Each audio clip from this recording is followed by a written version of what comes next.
Beavis, this is the greatest day of our lives.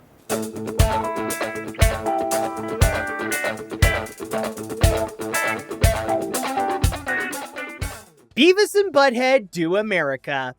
There's been many cartoon duos over the years, but very few are as both iconic and strange as Beavis and Butt-Head. What began as two animated idiots created by Mike Judge who comment over music videos and be stupid everywhere they go, they quickly turned into some of MTV's biggest stars and went on to have a legacy of their own as they go through life in a world that may debatably be dumber than them. In fact, it's thanks to these two that one of their classmates went on to become an MTV icon in her own right, Daria. And believe it or not, as much as these two are some of the biggest names in adult animation, I never had the chance to experience any of their works. When I was a kid growing up in the 90s during Beavis and Butt-Head's prime, I remember my mom forbade me from watching the series because she thought they were too stupid for me to watch. You guys think of any new science projects? Yeah, if you pour salt on a snail, a lot of scientific stuff happens. I mean, to be fair, she was kind of right. But I'm not saying that I lived in a strict household. I was able later to watch other stupid animated series in the 2000s like Aqua Teen Hunger Force. I guess throughout my life as I became older and busier, while I was aware of them and have a basic knowledge of who they are, I never got the chance to get my first true taste of Beavis and Butt-Head. But that's going to change right now, and I'll be using their first movie as my gateway to the duo's antics. So yes, this review will be coming from the perspective of a newcomer to Beavis and Butt-Head. Someone who theoretically wants to start having better knowledge of the two, and decided to pick the feature as their first big step. And now that I will be having my introduction to the empty-headed pair, will I understand how they were able to dominate America and more? Or is this movie as dumb as its two leads? Let's find out. The story. When you think about the concept of Beavis and Butt-Head Do America and put it on paper, this is a movie that should theoretically not work with so much that could go wrong. What began as the boys' quest to find a new TV after theirs got stolen, it gradually turns into a cross-country trip filled with miscommunication and the ultimate manhunt that comes with the risk of thousands of lives getting eliminated.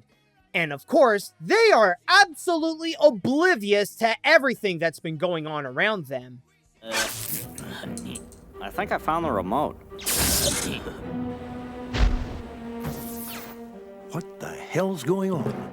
Just so the fact that this is a Beavis and Butt-Head movie from the mid-1990s alone, it sounded like MTV wanted to capitalize on the success of Dumb and Dumber with their own idiots on the big screen, while the film itself would fall into the same problem as many features based on a TV show by feeling like a typical episode of the series that was stretched out to be feature-length. And you could probably imagine how some may think this would be an absolute nightmare by being around 80 minutes of nothing but Wood. And yet, just like Beavis and Butt-Head where the odds were completely stacked against them, this movie managed to pull through and come out surprisingly well. It took what made the series so popular and used it as the driving force that carried the picture for audiences to enjoy. And that is with Beavis and Butt-Head's stupidity. Ironically, the use of their brainlessness is the smartest thing that this movie did. From a story perspective, a lot of this is the usual road trip movie, where the characters do their shenanigans from one landmark to another, while something big is happening that's always right behind them. And while it follows some of the same formula as other road trip movies, this one is more unpredictable with its narrative. You never know where the two are going, what they'll do, or where they find themselves next because even they don't know. The only thing they have in their heads are getting a TV and scoring with a chick. And that's their motivation to keep going without using any logic or awareness of what's around them. Wait a minute, we can't leave Washington till we find that chick. Oh, we're a long way from Washington, Bob. This is also an advantage in the way that it stays true to both the spirit of the show and its comedy. It's no secret that the pair's claim to fame and the reason why audiences watch them is their idiocy. With all the locations and scenarios that the movie throws at them, it supplies a large amount of materials for the filmmakers to work with to see what Beavis and Butt-Head would do during those situations and how they would get themselves out of them while somehow not learning from the experience. It's as if the movie is experimenting with new and unconventional ways to see how dumb the boys can be.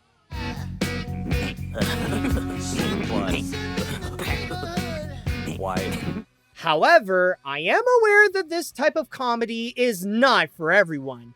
There definitely is an audience for this, and I'll admit that this did have me frequently laugh, but I understand how some can see this as repetitive, where this movie never-endingly tells the same punchline that they're so stupid. I'll warn you now that if you don't enjoy Beavis and Butt-Head's style of comedy, then this is one of the cringiest movies you'll ever sit through. Maybe if we close our eyes and pretend he's a chick. But there is one more credit I like to give this, that it actually does better than some of the other films based on TV shows. Even without watching the series, I could see how the narrative is built more for a feature than having this feel like one long episode.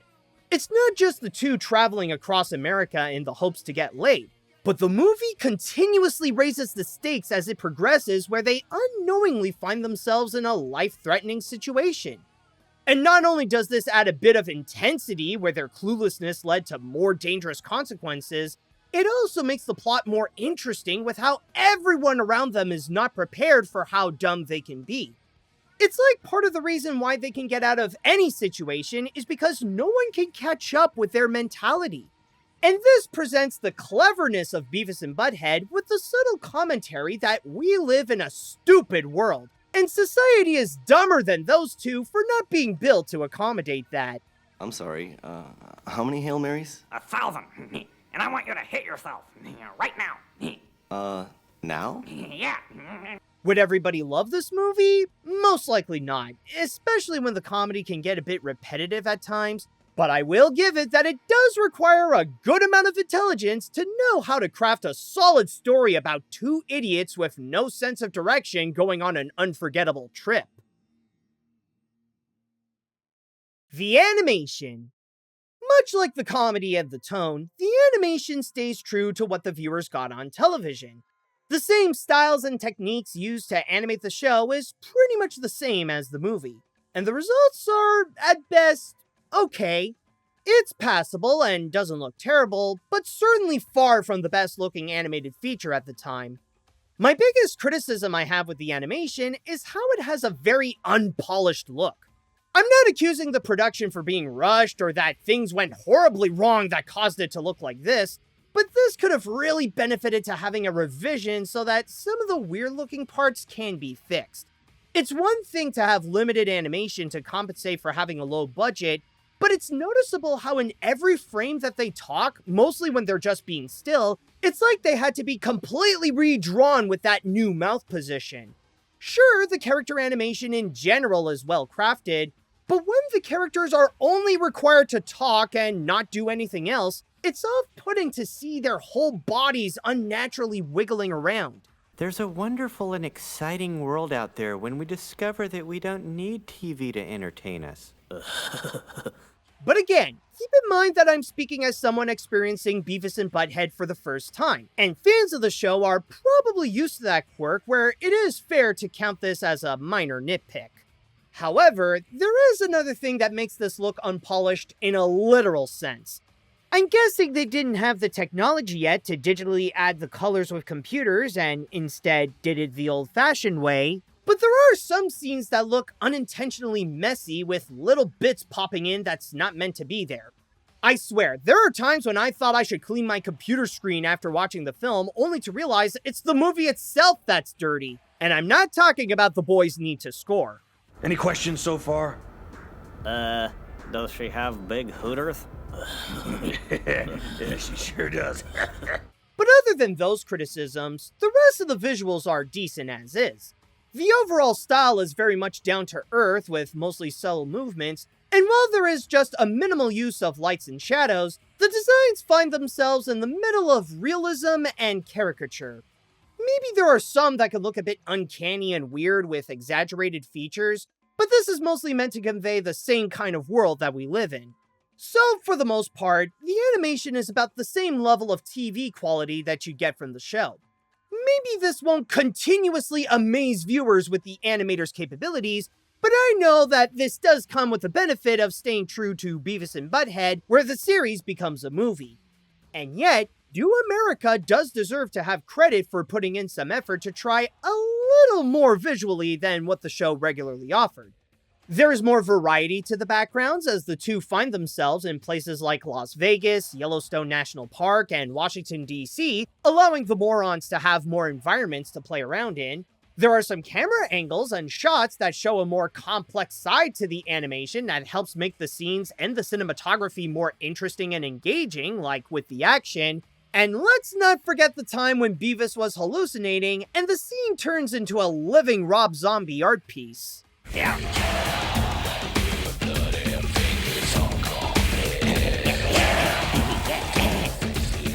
I don't know about you, but cartoon characters under the influence of peyote is honestly one of the most underrated things in animation, and I am convinced that we should have more of that. Drink cactus juice. It'll quench you. Nothing's quenchier. It's the quenchiest. Would I call this animation great? Honestly, no. I'd even call it one of the weaker elements of the film. But I will say that it did okay, and there are some moments that are pretty cool. It's about the same as what you get from the TV show and a little more, so at the very least, it did its job. The characters. You'd think for a movie that's primarily about two idiots traveling around America, there wouldn't be much to talk about with the characters. The leads are stupid, and that's all you could pretty much say. Then again, if that were the case, this review wouldn't be as long as it already is. And yes, there is a lot worth talking about with the cast of Do America. In a way, these are the type of characters that aren't meant to convey development of their personalities throughout. They serve more to present the commentary about stupid people in a stupider society, and their memorability may be debatable, but they do serve their purpose to display how the world is not ready for the empty-headed pair. Speaking of which, I've talked plenty enough about Beavis and Butt-Head as a franchise, so let's actually get to know Beavis and Butt-Head themselves. As you may have noticed throughout this review when talking about them, they are not smart. The only things they got going on in their heads are television, heavy metal music, and sex. They do not have enough brain cells to understand anything else.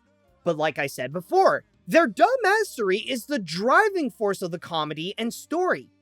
As shown time and time again, even when something is clearly obvious and right in front of them, they'll have no comprehension to what's going on, and will indirectly cause chaos that would either mess up the day of others or result in mass destruction.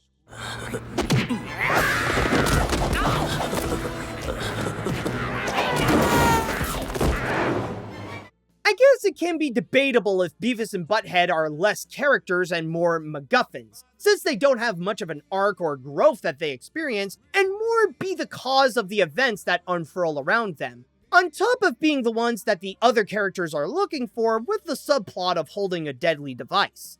There was one instance where it seemed like they would go into their backstory when meeting the roadies who look strikingly familiar, but that was just to present one big fart joke.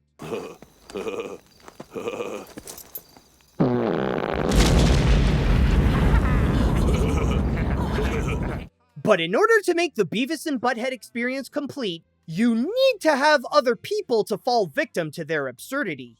For the new characters exclusively found in this movie, you got the main antagonists, Muddy and Dallas Grimes, voiced by then Hollywood power couple Bruce Willis and Demi Moore respectively.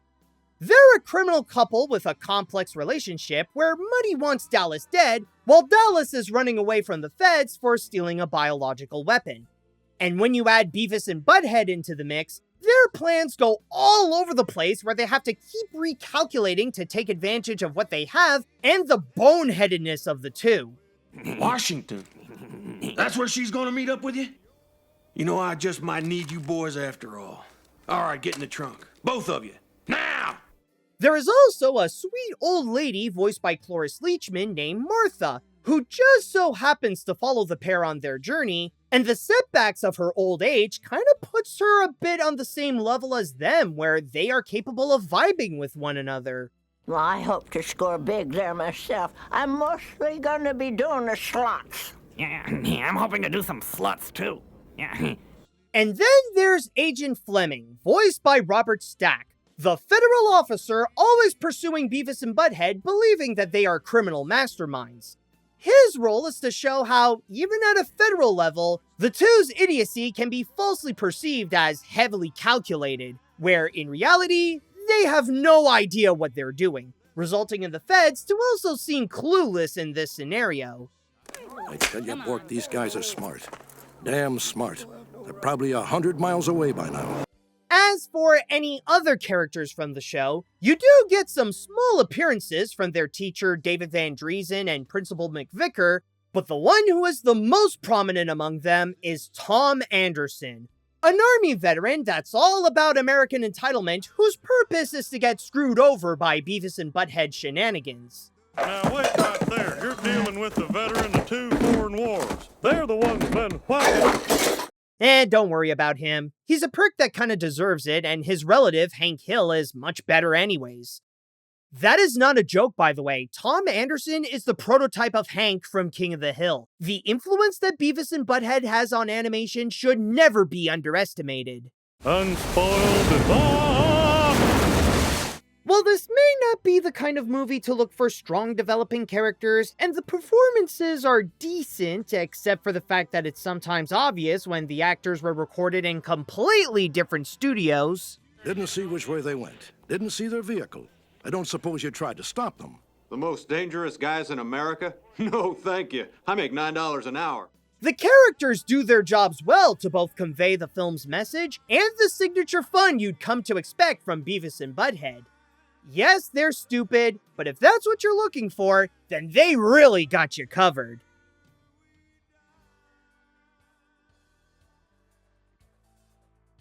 It's funny how something so stupid can be pretty clever at the same time. Beavis and Butt-Head Do America is able to turn the iconic antics of the idiotic duo into an enjoyable and engaging animated feature. I wouldn't consider this to be among the best animated films based on adult animated shows like South Park Bigger, Longer, and Uncut, The Simpsons movie, or the Bob's Burgers movie, but it still stands as a solid picture in its own right that both fans and even non-fans can have a good time with, thanks to the fun twist on the road trip story, decent animation that can offer some surprises, and wild characters that show how stupidity can be a fun way to live. As I've stated before, if you're not a fan of the type of stupid humor that's often found on adult animated series, then don't even consider touching this movie unless you want to get upset. But if you're the kind of person who likes turn-off-your-brain adult animation, especially Beavis and Butt-Head, then this movie will definitely give you a good time. And if you had a good time with this review, then how about giving this a like and subscribe to my channel? You can have fun with my videos with or without your brain. As much as Beavis and Butt-Head are dumb on a satirical level, there is something about them that can be relatable, where we can enjoy stuff in an empty-headed way. Even without the film's commentary, it's got explosions, crazy action, sexual innuendos, and boobs. If I can have fun with a movie as it gives me those things, then I'll be as happy as those two when they think they're about to score.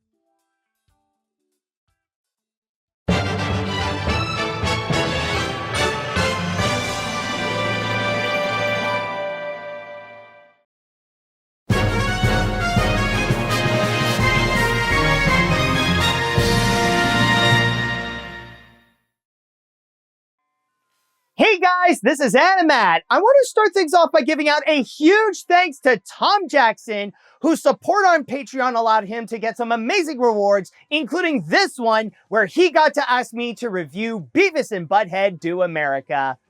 And so, now that I have seen the movie, and as you have seen, I did enjoy it, and I did give it a positive review, the big question is now that, considering that I've gotten my first taste of Beavis and Butt-Head, am I going to watch the rest of it? Am I going to try to catch up by watching all of the episodes from the 90s and also catch up with the revival and maybe even watch the second movie with Beavis and Butt-Head Do the Universe, have I officially become a Beavis and Butt-Head fan after watching Do America? And the answer to that is, not really. I mean, I did gain a little bit more of an appreciation to Beavis and Butt-Head thanks to this feature now that I did get a little bit more of a familiarity to Beavis and Butt-Head and doing a little bit of research on it. But I wouldn't go as far and say that I feel like, oh, I've been missing out so much on Beavis and Butt-Head now that I've seen the movie. I need to go and really catch up. I'm not in that mood whatsoever. Like, yeah, I did like it, but I wouldn't say that I completely loved it. But I will say, though, like, if it is something that it does just so happen to show up on TV, or if there are clips from the series that would keep circulating around social media, I mean, I'll go and watch it, and chances are I'll probably enjoy it. But I don't think it's going to be a high priority for me to really go and catch up with the rest of Beavis and Butt-Head. You know, it's kind of like a pretty low priority where I still have plenty of other things to do with my life. So overall, I did like it, but don't expect me to go and become like a full-on Beavis and Butt-Head fan anytime soon, especially just because I've seen the movie. So yeah, I got my first taste of it. I enjoyed it, but I'm still gonna move on to some other stuff. And speaking of moving on, considering that now I am done with this review of Beavis and Butt-Head Do America, it is now time that we shall go and move on to the animation hat. And before I go and pick the next review, I would just like to go and say that if you would like to be like Tom Jackson and you want to go and support my work and get some amazing rewards, including but not limited to seeing my videos before anyone else, then all you have to do is go to patreon.com/animact. But at the same time, if you would like to suggest an animated film you would like me to review and that I would put onto the animation hat, then all you have to do is write me an email at animatsreviews@gmail.com. All right, so now let's see what's my next review. So let me just go and pick one up. Okay, there we go. Managed to get this one pretty quick. All right, so the next review shall be... What the... Oh! Oh my god! I've always wanted to watch this. Oh my god, finally, this is gonna be like the perfect opportunity for me to do so. Let's go, dude. So, interestingly enough, we do have an independent film, but this one has gotten a bit of popularity, though. This is one of those indie films that really got some mainstream attention, and one that has often been admired in the world of animation. Now, it has arrived, it is a little bit older. I'm not going to call it old, but it is from the early 2000s. But, funny enough, I have seen the works of this filmmaker before. In fact, I have reviewed The Illusionist. But let's go and watch the movie that really brought in the claim to fame for Sylvain Chomet. Hey, buddy, do you think we're ever gonna score? I probably will, but not you.